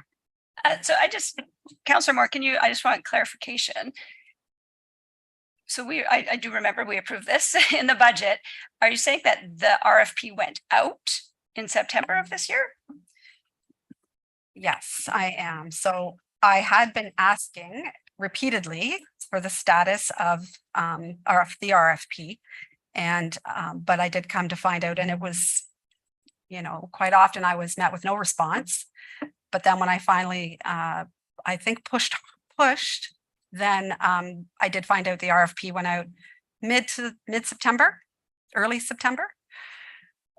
It was around there, and but then just this week I've learned that there were 2 respondents, but that it is over what we had approved for the budget. So now more conversation will need to happen. Councillor Alexander? So I'm just going to speak to our conversation at the first meeting earlier, in that I do think we need some sort of SLAs internally on how quickly we move forward with stuff and get back to people on stuff, because it's something that's approved in February or January when we did the budget that has been ongoing for the past 4 or 5 years, and have an RFP go out in September is not meeting any type of SLA in my experience. Are there any further comments? Deputy Crowley? Not a comment on that, and I certainly don't want to detract from it because this is something that's, a very important point, I think, for us to take note of. The only thing that I wanted to, and I thank you for pulling it actually, Councillor Moore, is with respect to the line that talks about contractual services and consultants. I don't know about the rest of the council, but I know that residents often are leery of a lot of money being spent on consultants. I would like to know if it would be possible to separate those two and create two line numbers so that we know exactly what we're paying for consultants going forward versus contractual obligations that, we can generally see what we're getting for that, but consultants, quite often we don't know. Is that possible? Thank you. Appreciate that. Thank you. Okay, go ahead. Okay, thank you. I have two items that I wanted to bring up. First, for Director Radigan, just further to our email communication about the library operating budget. So I was a bit confused in that we budgeted for 31.5 in grant, expected revenue and grant. And then we received, I'm assuming more than expected from the CCRF, which is amazing. Great job to the library. Grants aren't easy to get, but they also tend to take a long time and it's a slow process to get a grant. So I'm confused to why, if we budgeted 31.5, I'm not even sure that 31.5 went towards the furniture or not. Then if we just received an additional 51,000, like after we did the budget, and then we were able to procure and set up, get delivery of new furniture throughout the library. Again, not a bad thing, a great thing. But how something like that moves so quickly, and yet we have the Grenfell Hall, which doesn't move at all. And usually with grants, it's a slow moving process. So I'm just trying to understand what we're budgeting versus what we're spending and ensuring that we're being fully transparent to the taxpayers. This may not be their money, it's grant money, but everyone still wants to know how the money's getting spent and where it comes from when it appears mysteriously, if you will. Director Radigan? Thank you, Mayor Coughlin. Through you to Council Alexander. Those are all great questions. The $31,500 budget is actually the annual library grant that the library receives from, I can't recall which ministry, but it is the small amount of funding that we do receive. That is usually received, if we're lucky, by the end of the year. And this budget, the CCRF, it was the Canadian Community Revitalization Fund. You may recall that we ourselves as the township received $750,000 of CCRF funding for the North Simcoe Rail Trail. And in total, we spent $250,000 and received $750,000 in the grant.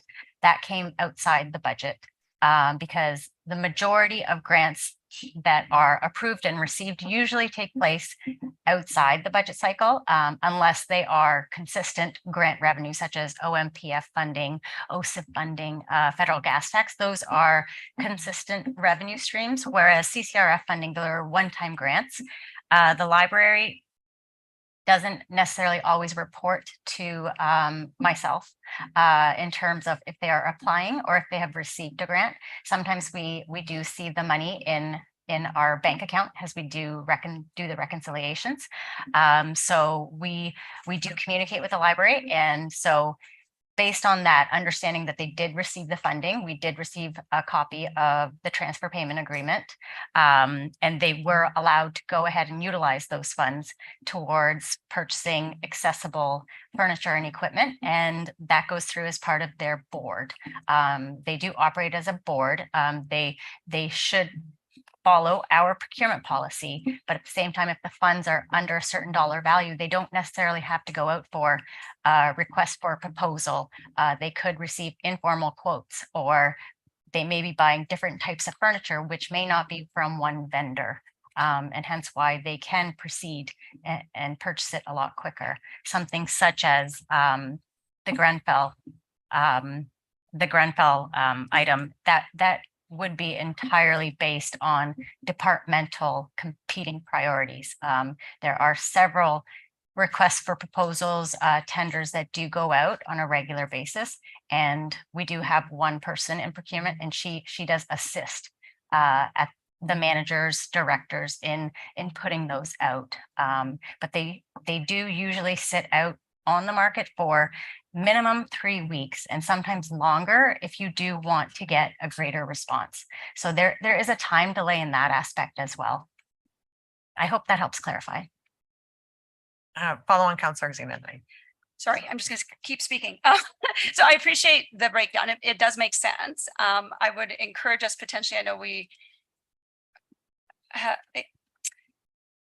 again, for visibility, and I do understand that the library is a separate entity and it doesn't work like different departments and they have their own board, and I understand that whole process, but I do think from a visibility perspective, if money is coming in, it would be good if we knew about it in advance. And again, not that they're getting the money for funds that they need it for, so I have no issue with how they're spending the money, but for us to know, so I'm not opening up a budget and looking at trying to figure out, because I looked at this and I'm like, holy smokes, the library went over like almost $60,000 in budget, and that raised huge alarms for me. Whereas if we had a reporting mechanism in place that was a bit more transparent, I would have never asked the question. So.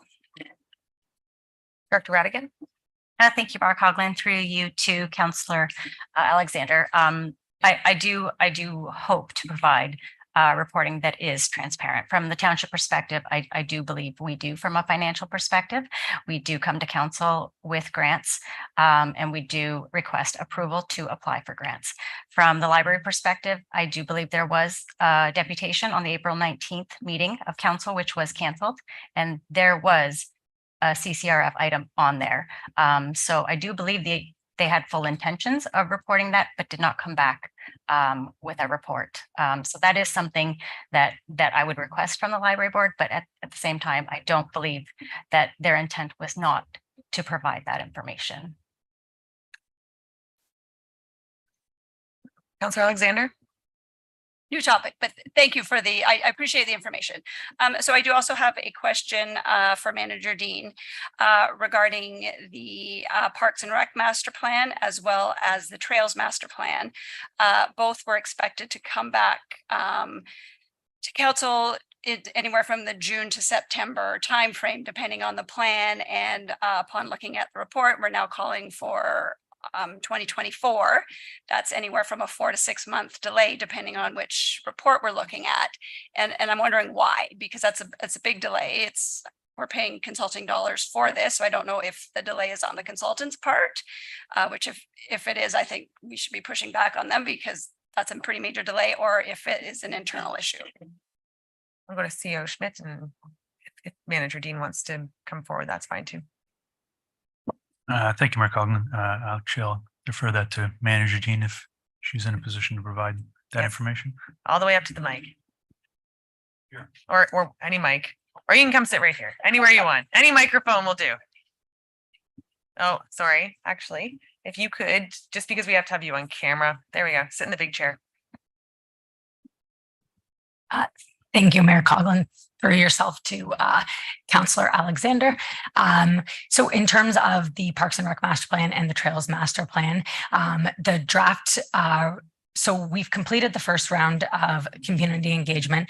They have started to present back their initial findings for staff to review. And then there is a second round of community engagement that is to occur for both of those master plans, which would bring the draft master plans to the community. And then from there, those community comments again would be put back into the draft master plan. And that would present kind of the final copy of the draft master plan plan that would be presented to council for consideration, deliberations, and hopefully acceptance and approvals of those recommendations and draft master plans. The timelines that were coming back were for some of those second rounds of community engagements to happen in and around the same timing that the budgeting process would be happening and the meetings would be having to that. So to allow for the proper timing for community engagement and staff review, it was pushed out to the new year. And the draft recommendations the draft recommendation report that will come back to council would then come in early 2024 with the final recommendations that would not have been presented in time to meet within the 2024 budget deliberation conversations. Follow on. Thank you, Mayor Coughlin. Okay, so I'm there's a lot of things going on there, so I am a bit confused on exactly what's being said. I think end of day communication, and not just with this council, but with our residents who we actively engaged. And I personally told people to come to these meetings and give it, like, they have issues and, you know, try and help solve their issues, and allow for their input to be heard. If we are moving dates, and if we're moving dates because of budget, I understand that. I'm also looking at June to July was the Parks and Rec master plan that was published. That's when we thought. So that doesn't seem to come into play. But I think we need to be aware of that, not reading it if I didn't happen to read to page 28 or whatever it was in that plan, or if I didn't have to be copied on an email from a resident who noticed it. If we're going to be pushing stuff out 4 to 6 months, we need to know about that so we can potentially reach out and give people a heads up, or when we see it, we can be proactive about it, and we're not being told about what's going on in our community from our residents, as opposed to stuff that we should have full visibility into. Thank you. Manager Dean, any comment or? Sorry, no, thank you and noted. Thank you. Is there any further discussion on the budget and business plan? Seeing none, thank you, Manager Dean. All those in favor? And that has carried.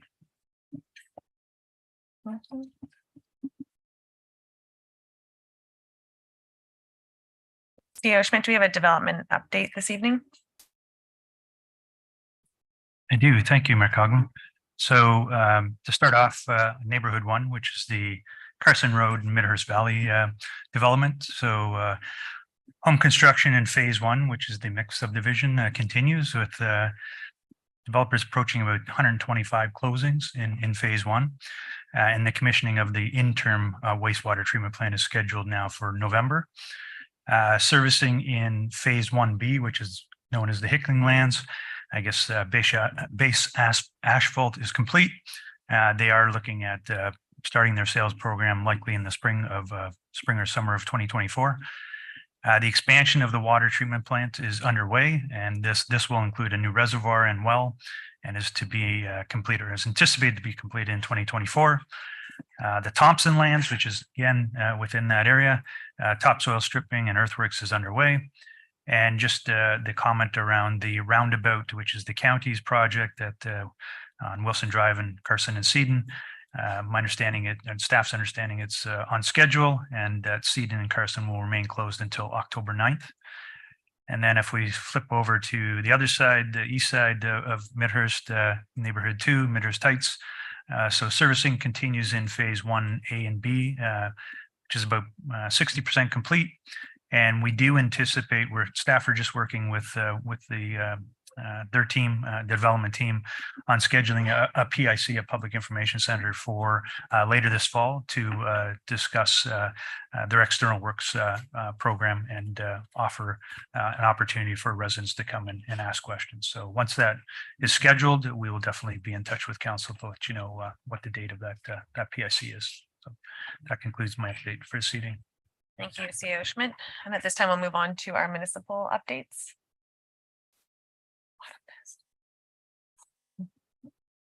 Councillor Fisher. Sorry, I didn't want to be the first one to speak all the time. Sorry, guys. I just wanted to thank everyone who came out to Autumn Fest, both residents and vendors, but also the volunteers from the Midhurst MCRA took part in it. And frankly, it was really nice to see some council people there as well. Thank Mr. Garwood and the mayor for coming out.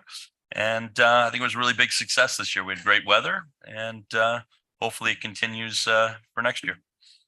Thank you. Thank you. Counselor Thompson? I just want to draw attention to our event in Anton Mills this past weekend. We had 30 vendors and a big success. We had a pancake breakfast that raised over $500 for the food bank. Want to thank the Anton Mills CRA, and would like to announce that Anton Mills CRA is coming forth with a new apparel line. It's a new launch, and would invite all council members to update your apparel and just see on our Facebook page and buy away. Would also like to thank Nancy Hooter, the Economic Development Officer of Simcoe County. I had an opportunity to visit with her this past week, and a couple of other council members, and to just to see what they're doing, and I was very impressed with her and her team, and really encourage staff to bring forth our new economic development officer in the upcoming budget. I'm really in favor of that.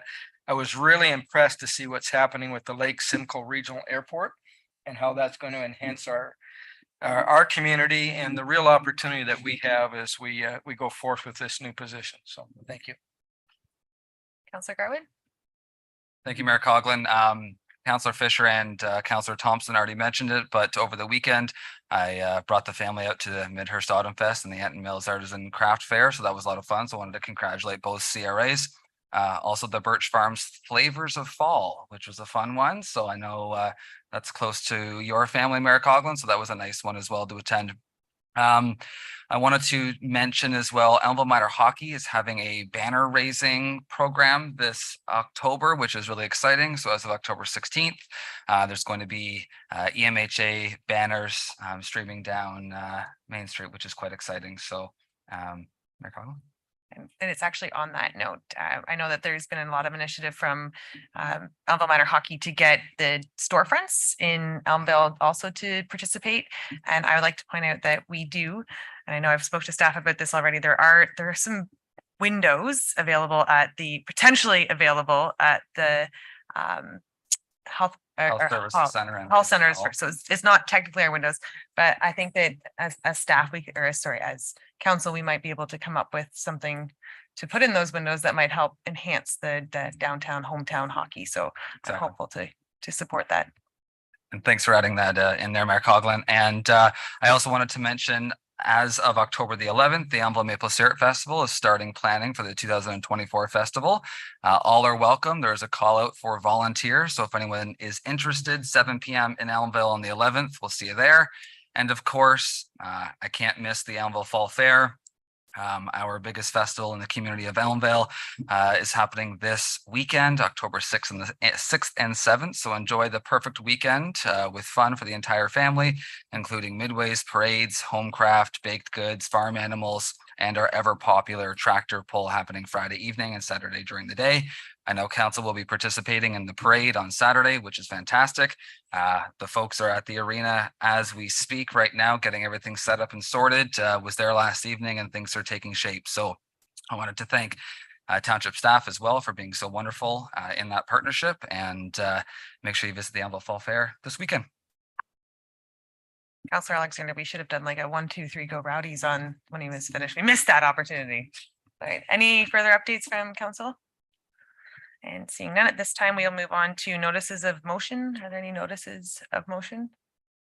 Not seeing any. And rather than dragging this one on, I would like to see a report on outstanding improved projects so that we will move into budget. I'll put it through as an item on our next agenda, but I just think it's important. I've heard a lot of discussion about it tonight, so it might be beneficial. Any items for future consideration? Seeing none, may I have a mover and seconder for the approval of the bylaws, please? Deputy Cabral and Councillor Alexander, that bylaws listed herein be signed and sealed by the mayor and clerk. 5,377-ZB 2022-013 Fernbrook Crystal at the Hillsdale Limited. Are there any questions or comments on this bylaw? Seeing none, all those in favor? That has carried. And may I have a mover and seconder for the confirmation bylaw, please? Counselors Garwood and Fisher, that bylaw 2023-093 to confirm and adopt the proceedings of council at the regular meeting held on October 4th, 2023, listed herein, be signed and sealed by the mayor and clerk. All those in favor? That has carried. And adjournment. May I have a mover and seconder to adjourn the meeting, please? Deputy Cabral and Counselor Thompson. That the regular meeting of the Township of Springwater does now adjourn at 8:34 PM to meet again in a regular meeting on October 18th, 2023 at 6:30 PM. All those in favor? And that has carried. Thank you.